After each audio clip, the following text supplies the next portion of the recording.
Hi, welcome to Bathtub, where when you hear this iconic theme music, wait for it, and we stop it really quick so we can't get sued by Peabody and Sherman. You know this is an episode we call we what do we call this? We call pointless adventures in literature. Sometimes the adventures are pointless. Sometimes they're meaningless. Sometimes they're both pointless and meaningless, but they're always pointless, meaningless, or both. And you can bank on that as bathtub. We can't promise much here, but we can promise that much. Anyway, this is a little kind of a we do this every so often. They're just kind of pointless adventures or things that have happened to me in my life or things I'm thinking about. And today I thought I would talk a little bit about something that's been all over. I don't really pay a lot of attention to what's going on in other booktubing shows. I'm sorry, it's just I'm in my own fantasy world. But I did notice lots of talk about the Kindle, the Amazon's new directive on the 28th. That's tomorrow. This is the 27th of February.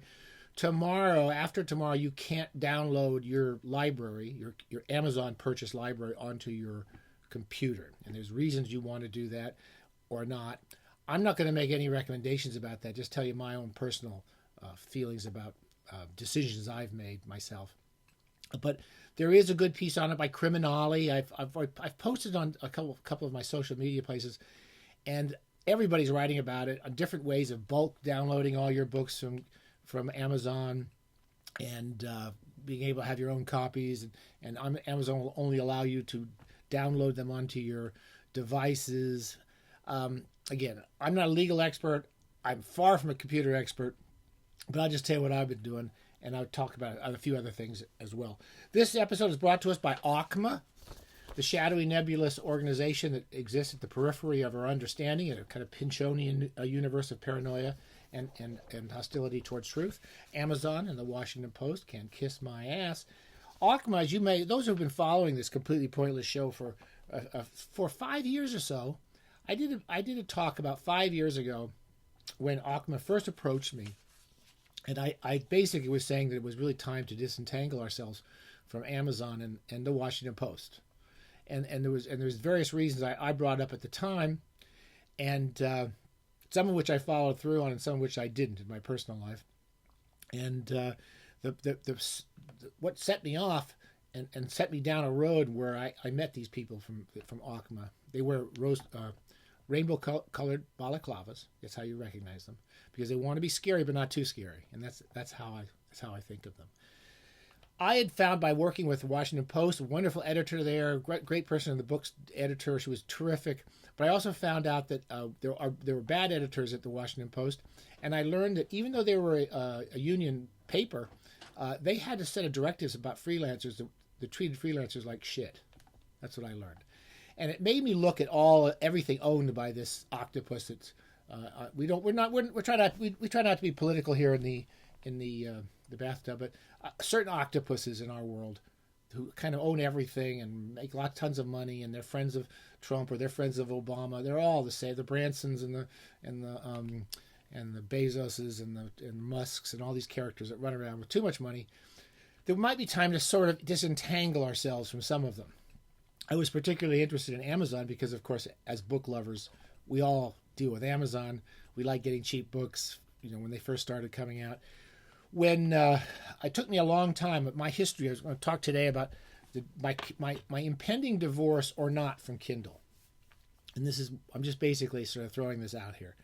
I bought the Kindle, my first Kindle. I bought them for my son first because all the kids really liked their Kindles. It took me a while to get interested in them, but about 10 or 11 years ago, I got a Kindle, and I found, A, they were easy to read, B, there was lots of free books you could get on Kindle that you could just download, and they read pretty well. They had these sales, as you all know. Every day there'd be a daily sale, and for $1.99 you could get some amazing things. I mean, so I bought a lot of incredible books, anything from Penguin classics to what's the Shelby Foote. I mean, I think I bought a couple of volumes of the Shelby Foote huge biography, some Peter Ackroyd biographies. These big books for $1.99. There was lots of great things about them. I'm just going over all the stuff we all have learned to like or even love about the whole Kindle experience. one of the great things was that if you had a Kindle and you made notes in them, this is really good for us reviewers. I'm a book reviewer a lot of the time. And if you made notes in it, you would find those notes on your other device. So you could have 2 or 3 Kindles, and one you might, sometimes you needed it. I used my Kindle, what's it called? My Kindle tablet. I forget where I put that. Anyway, I have a Kindle tablet sitting here, which was supposed to be used. Oh, here it is. So I have a color one. Sometimes I can read comic books on it. When I first started buying these things, I remember Comixology was a company, and I bought lots of cheap comics there so I could get rid of a lot of books I wanted to get rid of. We've talked about this. With digitizing or not digitizing books. So there's all sorts of great advantages to Kindle. And they're still really ahead of the curve in almost all the book readers. I've never tried another book reader. I have no idea. I've looked at some of the YouTube videos, some of the booktubers and their advices, and they all say interesting things. And you should go look at those, and I'm going to look at them and make some decisions in the future. But there are a lot of advantages. There's a couple other advantages I haven't mentioned. One was if I bought books elsewhere, which I started doing it several years ago, buying my ebooks elsewhere when I can. You can actually easily send them at a certain. You have a special dedicated email address at Amazon, and you can just zip it into your Kindle. So you can buy from other places. I don't know if they'll let you do that forever, but my guess is they probably won't. And I also do reviewing, so I get review copies. All of these things are real good reasons for having Kindles, but some of us just don't want to have them anymore. So about 5 years ago, as I mentioned, I started disentangling myself. There's certain easy ways to disentangle yourself from Amazon. It seems hard at first, but it's not. One is to just end your Prime membership. Just end it. And that's not that hard. You sort of think you think you need Amazon Prime more than you really do. And so that's one thing. 2 is we get our books elsewhere. If we buy online,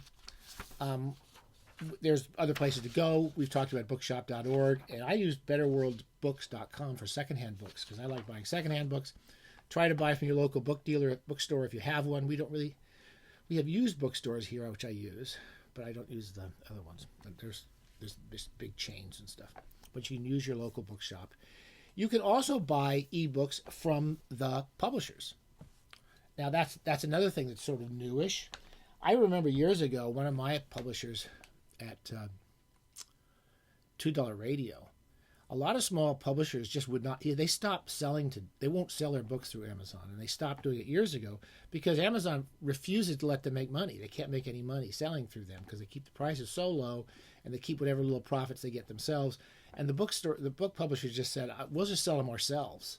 And a lot of bookshops, a lot of book publishers do their own ebooks. So you can go look at bookshop.org, who sells ebooks. You can put them onto your Kindle so far, but also keep your own copy so you can put onto another device when you get another reading device. For example, I do the digitizing or not digitizing. So just recently I decided, as much as I love this gorgeous 14-volume North Atlantic Books set of the complete stories of Theodore Sturgeon, my old neighbor. It was edited by Paul Williams, I think, and he died. And I'm pretty sure, I think Ted's daughter, Noel, took over the project. It's a great project. I decided that I was just going to keep I love my old vintage paperbacks with Sturgeon short stories, and I could get these on ebooks, and I bought several of them years ago through Amazon. They were on the $1.99 sale. And then when I stopped buying from Amazon, as much as I could, I broke my promise a few times. I could get the ebooks, and I have all the important things such as the minor stories, the hard to find stories, and recently I've been starting to sell these, and getting rid of these, and I looked on North Atlantic Books, for example, and they sell e-copies of their books. They might not be on the $2 sale. You may have to pay a little more than you would pay for Amazon, but you can get them elsewhere, and I would recommend that you do if you can. That's my personal opinion. Bookshop.org also sells ebooks now, and they sell all the Ted Sturgeon complete stories. So there's one way. You have to investigate a little bit. It's not as easy as clicking on and clicking off, and you get that book on your front porch the next day. I can understand this. I can understand how tantalizing that is when you look on the computer in the middle of the night after a couple of drinks. You say, "I want that book tomorrow," and it's there, but you might look elsewhere. Also, that we also found, and I've talked about this in the past. Years ago, we buy everything from Amazon. You can get dog treats, you can get almost anything you want, but you can find those at local shops most of the time, or you can buy from the people who produce those dog treats. Or what else do we buy? I bought a mouthwash through Amazon, which is hard to get. My dentist told me to get. I went to the company. I can buy it from them. Anyway, that's some ideas. Now, I had a few other notes here. What were they? What the hell were those notes? So the other thing, my biggest problem as a writer has been how good Amazon self-publishing is. My books, all my new books, I released solely through Amazon for no other reason that it was just I never really sold them anywhere else. And Amazon will sell the ebooks for me, and I've learned how to format through them. And this is the one place I haven't quite gotten away from them. All right. And for example, my book, Reading Great Books in the Bathtub, this is the home edition of our stupid show. And I sell these myself, $12 a piece. But to be fair, they're printed by Amazon's self-publishing network. But if I sell them to you direct, they get less money. And I sell them cheaper than they do, $12 a piece signed. I also give away free ebooks. Any of my books you want, just contact me and I'll send you a free one.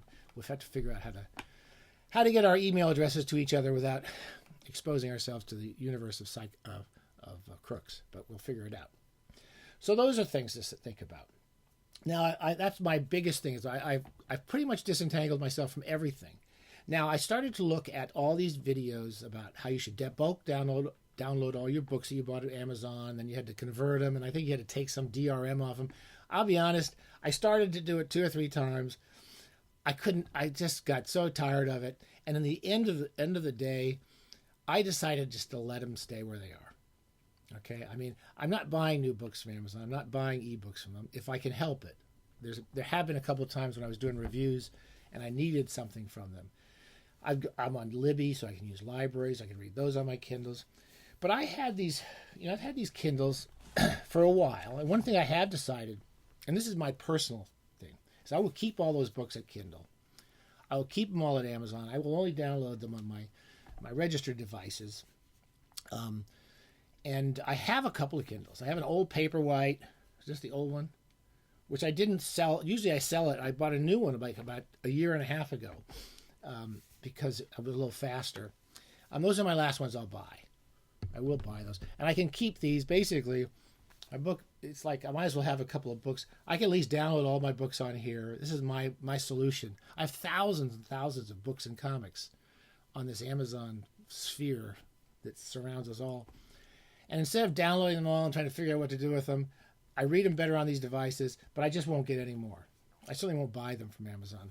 That's my feeling for my own reasons, which you guys don't. You can agree with or not. It doesn't matter. And same with my color. My old Kindle color is falling apart a bit, but I will not buy anything except maybe I'll buy a refurbished one if I have to. Anyway, I think that disentangles me largely from this whole monstrosity. But one of the things I also noticed is, many of us are hesitant, are unhappy with Facebook. We're unhappy with some of these huge techno billionaire run technologies that really basically we submit to when we don't want to.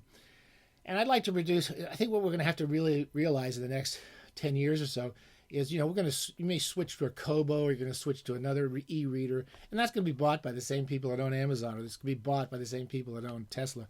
These people just buy everything. So I think we have to be ready to move. Does that make sense? So know where your books are. If you don't think these companies deserve your money, and you don't like the way they treat their employees, that's your choice. And I think we should be ready to move, keep all our books somewhere. I think most of us may start thinking about getting a second device or a different company doing our readings. But at the moment, I don't need one. I can buy books elsewhere, put them on my Kindle. When I can't do that, I'll start moving along. But I don't think you have to do what my main shot about all this is you don't have to do these really drastic things and get paranoid and worried about them stealing all your books and all that stuff. If they take them, I don't think they will, but if they do, we're screwed. We just lost them. Move on. We'll buy some more books. It gives us an excuse to go back to the bookshop. We don't have mineral water. That's not alcohol. That's diet fruit juice. Sugar-free fruit juice. You only get it at the bathtub. So is that all I wanted to say? I think that's basically it. I'm going to if you want to, I'm moving over to Bluesky. I like hearing from all you characters, and let me see. I wrote it down somewhere. I'm going to put it at the bottom of here. I'm still going to be at the Facebook occasionally, but with long breaks, and we still have the Ultimate Beginners webpage there, or Facebook page. I'm Master Bather, all lowercase, Master Bather, one word, bsky.social at Bluesky, and we're trying to do some new things there and put up some audio books at, what's it called? I can't remember the name of the place. Substack. I've done a little Substack. Everything's free. We're Master Bathers. I can't charge anybody for this crap. And we have an audio version of my favorite novel, Animal Planet, which is up at Substack, and I'm also making a copy over at so you can download it at the other place, which I can't remember what it's called. Spotify. All right, stay safe. That's everything I had to say. I'm going to keep these things till they fall apart, and I really am being careful never to buy as little as possible from companies I don't like. And there's some good companies. And then buy books directly from the publishers, especially the small publishers. You go straight to them. You don't need to buy them through somebody else. Oh, look at this. This is my other thing. This is my flip phone. I bought this 10 years ago. I got rid of my. I've been a little hesitant about technology for a while, and as much as I live off my computer, I hated having an iPhone. I don't really like Apple much more than I like any of these other companies, and I got a flip phone. And that's all I need. It prevents me from checking my email 1,000 times a day. Now I only check it 500 times a day, so that helps. All right, stay safe. Enjoy your time in the bathtub. Don't let these bastards get you down. and I wouldn't worry too much about this, but there is some good stuff. If you're interested in this about Amazon's change of the access to your Kindle books, check those out. Listen to those people. They know much more about it than I do. I just thought I'd share my opinions and what I've decided. Okay, stay safe. Keep your adventures pointless. Bye.